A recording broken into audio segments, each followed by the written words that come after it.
The SteelSeries Rival 100 is a popular mouse in the gaming community due to its cheap price, optical sensor and SteelSeries branding. This in-depth review will cover what I like and what I dislike about the mouse. Stay tuned to find out.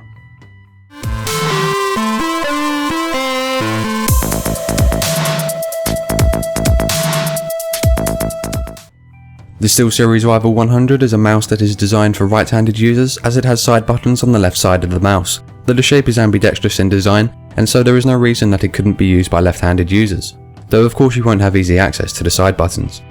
There is a lot of space to rest your fingers, which means there is a lot of wiggle room for any grip style. I personally play with claw grip and have relatively big hands at 20 by 10.5 cm. The Rival 100 is one of the best shapes I've used so far, as I have better control than with the Chroma and even against other ambidextrous shaped mice like the Avior 7000.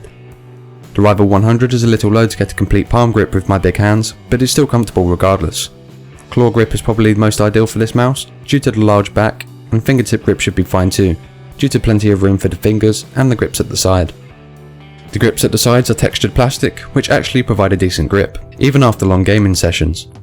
The mouse is light, weighing just 91 grams without the cable, so you shouldn't have any issues when lifting it. On the base we have the mouse feet, which provide a smooth glide. My version has rounded corners on the mouse feet, which fixes the loud scratching that plagued previous versions. By the way, if you are enjoying the review so far, please consider liking the video and subscribing to the channel. With just 20 subscribers, I need your support to get this channel off the ground, but only subscribe if you like what you see. Back to the review. The SteelSeries Rival 100 sensor is secured in place tightly, eliminating the risk of sensor rattle and the performance issues that come with it. The mouse shell feels solid and well made, and the rubber textured coating on the top of the mouse feels nice and smooth. It has a 2-meter rubber cable, which is very flexible, though I would always recommend using a mouse bungee. There is no gold-plated USB connector for those who care about that sort of thing, though I'm not sure why you would. The Rival 100 features 6 buttons, including the scroll wheel, left and right click, a DPI button, and 2 side buttons on the left side of the mouse. This mouse is using custom SteelSeries switches. Here is a sound test.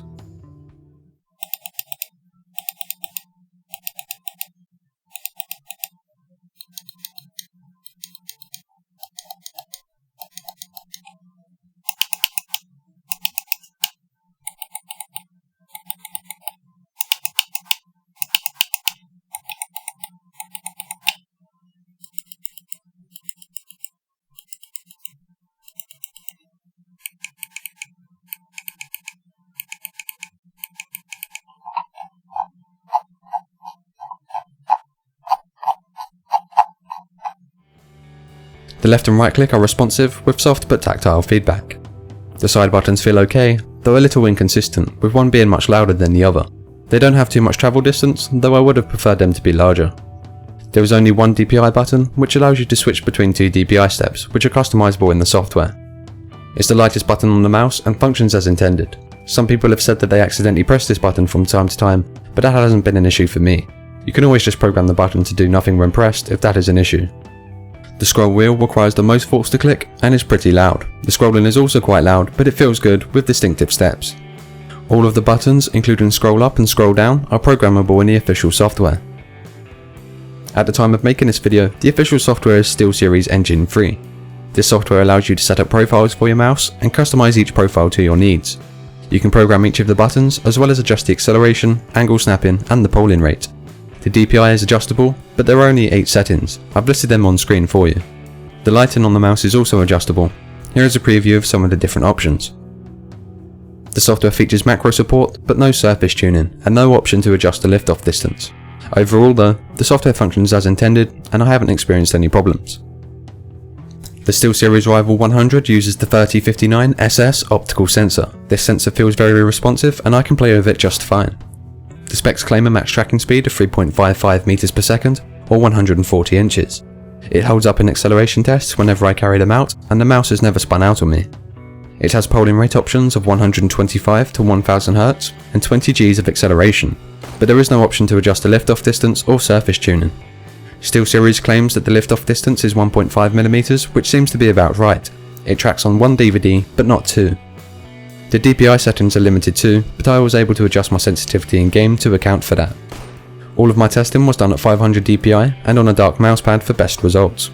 All in all, this is a great performing sensor, and I have found that I actually aim better with it than I do with my Razer Chroma. but that's probably due to the shape and the size of the mouse. I feel like I have better control with the Rival 100, which is pretty cool considering it cost me just 1/3 of the price of the Death-Adder Chroma.